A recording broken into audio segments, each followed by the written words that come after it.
అయిపోవాలి. నేను ఇప్పుడు నీకు ముద్దిస్తాను, అప్పుడు నీకు జ్వరం వచ్చేస్తుంది. నువ్వు వెళ్ళి రెస్ట్ తీసుకో, సరేనా?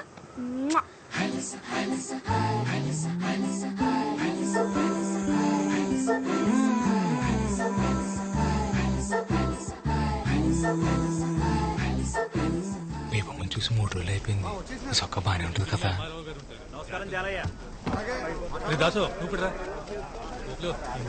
నేను వస్తాను. నేను వస్తాను. నేను వస్తాను అంతే.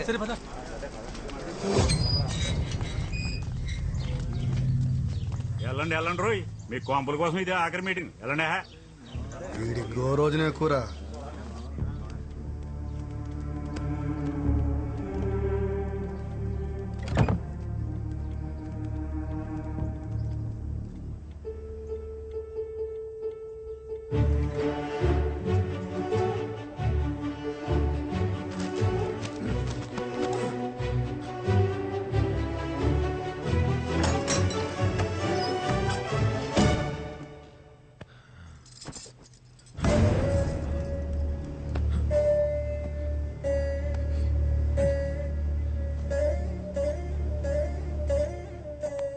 నమస్కారం అమ్మా, నా పేరు ఆసి.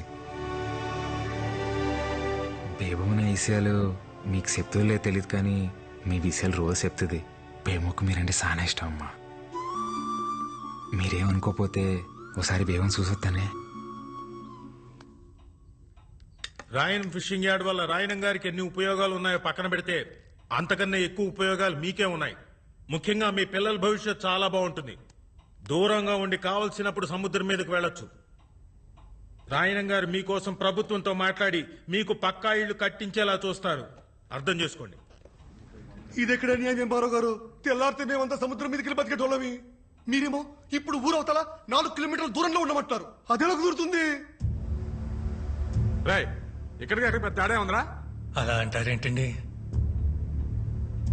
ఎత్తుపై నీళ్లు ఎప్పటి నుంచో అలవాటు పడిపోయాం. ఇన్నేళ్లు సముద్రం మా ఇళ్ళకొచ్చి పలకరించిపోయిందే తప్ప పాడు చేసిపోలేదయ్యా. సాపల్లాంటి బతుకులయ్యా మావి. నీళ్ళకి దూరం ఎట్టేస్తే పానం గిలకిలా కొట్టేసుకుంటది. ఎంతైనా ఉప్పు గాలి తగలకపోతే ఊపిరాడదయ్యా మాకు. మీరే దయ చూడాలయ్యా. మీరు బోట్లు వేసుకుని సముద్రం మీదకి వెళ్ళాలన్నా, మీ 5 ఏళ్ళు నోట్లోకి వెళ్ళాలన్నా అది నా దయ వల్లే చాలయ్యా. కుదరదండి. ఫిషింగ్ యార్డ్ కట్టడానికి మేము అస్సలు ఒప్పుకోం.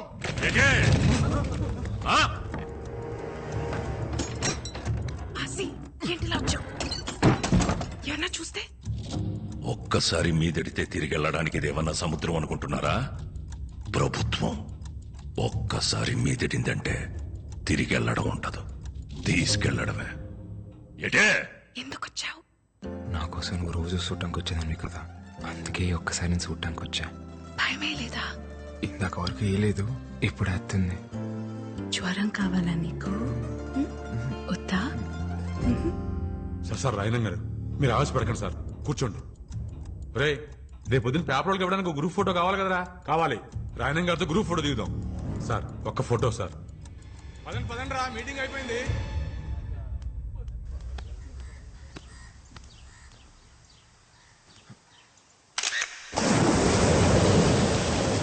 మేమనుకున్నాం మీ నాన్న మా ఇల్లు కలిసి అయితే ఎక్కడ బతకాలి? మీలా మాకు 2-3 ఇల్లు లేవు.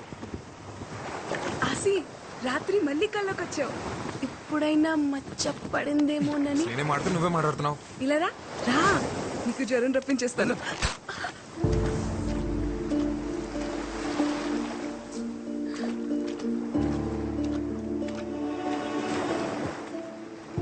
సారీ.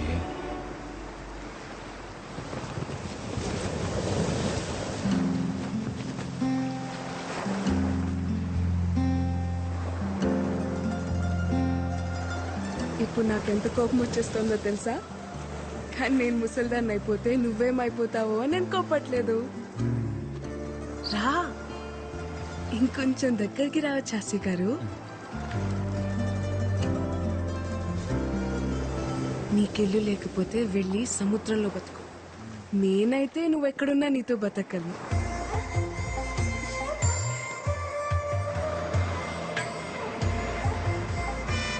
బస్ వచ్చేసింది. నాకు వినిపించట్లేదు. నేను ఇంటికి వెళ్ళను. ఏంటే ఇప్పుడైనా రావడం? రావడమే ఏటే కోళ్ళ పిల్ల, నా కొడుకుని సో నోరేసుకుని మీదడిపోతున్నావట. ఇదిగో నువ్వు వరుసనా కలిసినా ఆడేది కాబోయే మొగుడు, గుర్తెట్టుకో. మొగుడిని అదుపులో పెట్టుకోవడం రాదు కానీ కబుర్లు చెప్తుంది. ఇదిగో నానా, నేను అన్నానంటారు కానీ ఆడపిల్లకి వయసుతో పాటు మనసు శరీరం రెండు మారిపోతాయి. తొందరపడడం అందరికీ మంచిది. అన్నయ్య లేడా? కనకం కనకం, అయ్యా ఇంటికొచ్చిన వాళ్ళని టీ కాఫీ తాగుతారా అని అడిగేది లేదా? తీసుకొస్తానయ్యా. నువ్వెంత అడ్డుపడ్డా నేను అడగాల్సిన అడిగే వెళ్తాను. ఏ నా మేనకోడని అడిగే హక్కు నాకు లేదా ఏంటి? ఈ ఇంటి కూతుర్ని అడిగే హక్కు నీకెప్పుడూ ఉంటాది, కానీ పొందే అర్హత ఇప్పుడు ఆ ఇంటికి పోయింది. ఇంట్లో మనిషిని కాదని జాతి తక్కువ దాంతో పోయి సంసారాన్ని బజార్నేసుకున్నప్పుడే ఆడికి ఈ ఇంటికి బంధుత్వం తెగిపోయింది. ఇప్పటికిప్పుడు నీ మొగుడెక్కడ ఉంటాడో చెప్పవే.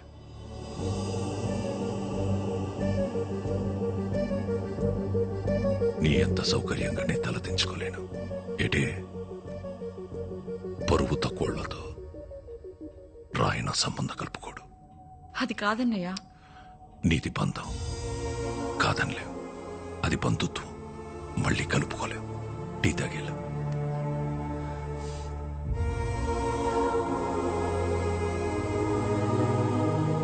మా ఇంటికి వెళ్ళి తాగుతానులే.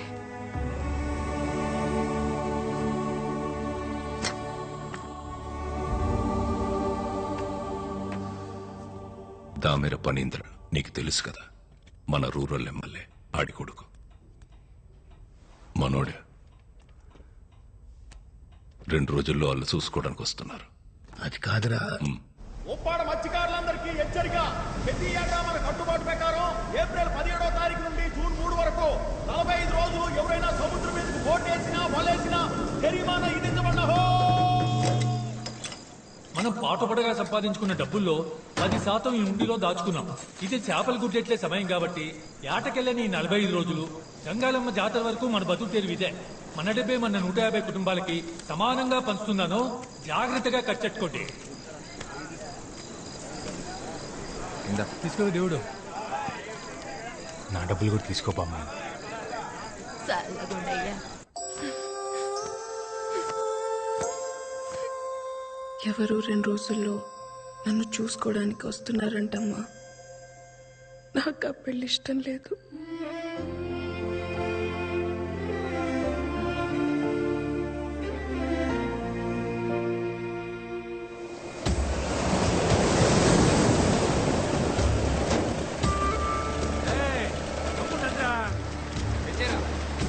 అందరూ వచ్చేసినట్టేగా. అడవులన్నీ ఒడ్డెట్టయిందిరా. ఆయన గారికి లెక్క చెప్పాలిగా.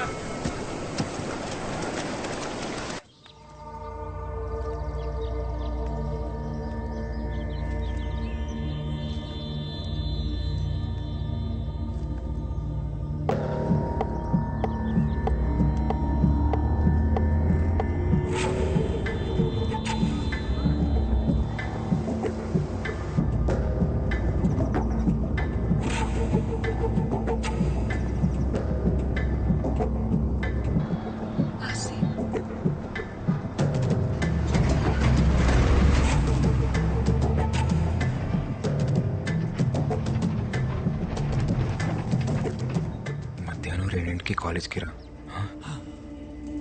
ఒళ్ళు చూడలే పదరపోదాం. పోనీ. రే, అందరూ బోట్టు ఒడ్డును పెట్టేశారు కదా, పిల్లా చెల్లాని కనికరించకండి. నోటి దగ్గర కూడుందని కూడా చూడకుండా రోడ్డు మీదకి లాగి పరేయండి.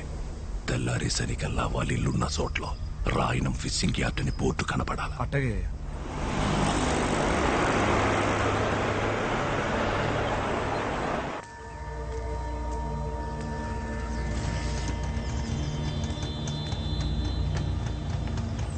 పోనీరా. ఏమైందేమమ్మా చెప్పు.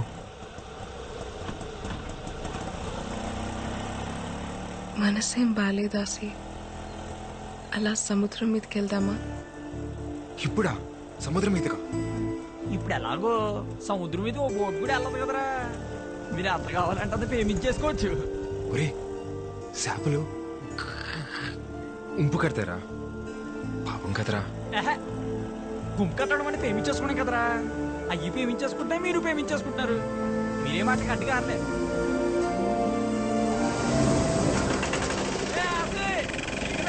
వచ్చేయండి. సరే చూడలేదు కదా.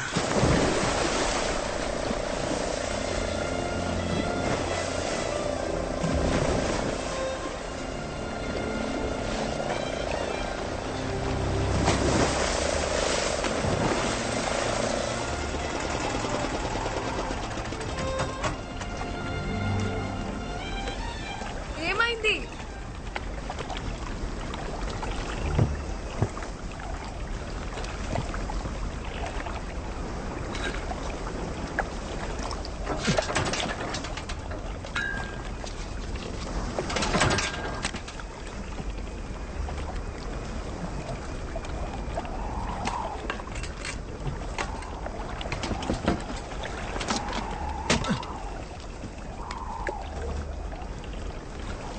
ఆయిల్ అయిపోయినట్టుంది. ఇప్పుడెలా? నేను పనిలో ఉన్నాను, తర్వాత మాట్లాడతాలే. అయ్యా, ఆ కాలేజీ బస్సు వచ్చే ఏడైనా బేబమ్మ ఇంకా ఇంటికి రాలేదయ్యా. ఏంటి?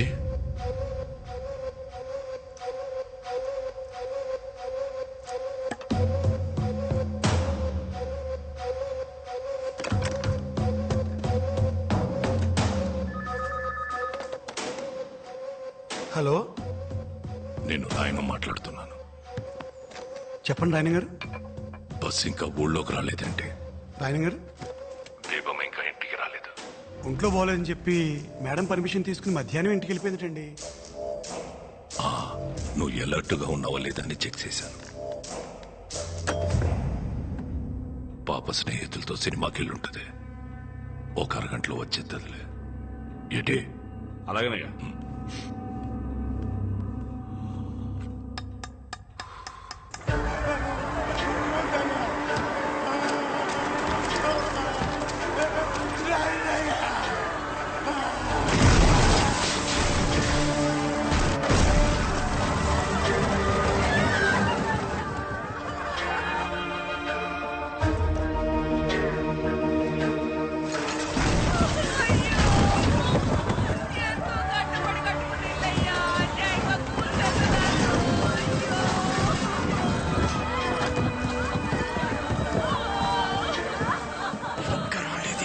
ఫిషింగ్ యార్డ్ కోసం కొబ్బరి లాగేసుకుంటారా? మా నాశనం మీటింగ్ కూడా పెట్టుకున్నాం కూడా. చూడరా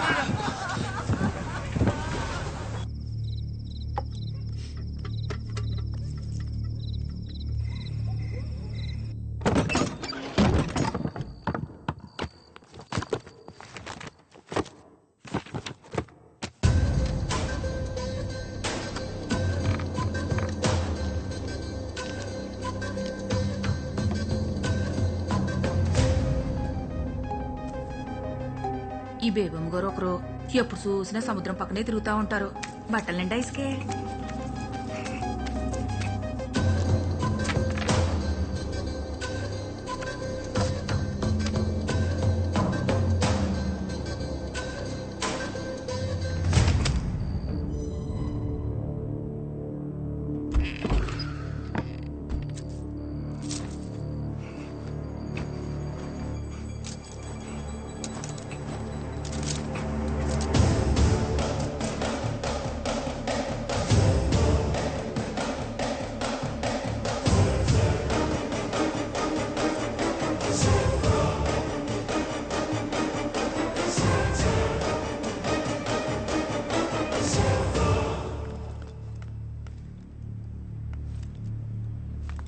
ఏంటమ్మా బట్టలు తడిసినాయి?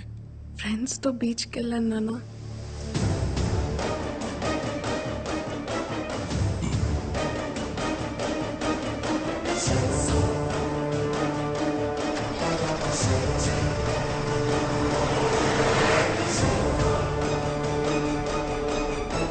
మీరు ఆయన గారండి పొలాల మోసగా బోట్ వేయకూడదు కదండి. ఇందాడు మీ ఊరోడు ఎవడో సాయంత్రం బోట్ వేసుకుని సముద్రంలోకి వెళ్ళాడండి. ఆడపల్లి వేసుకుని.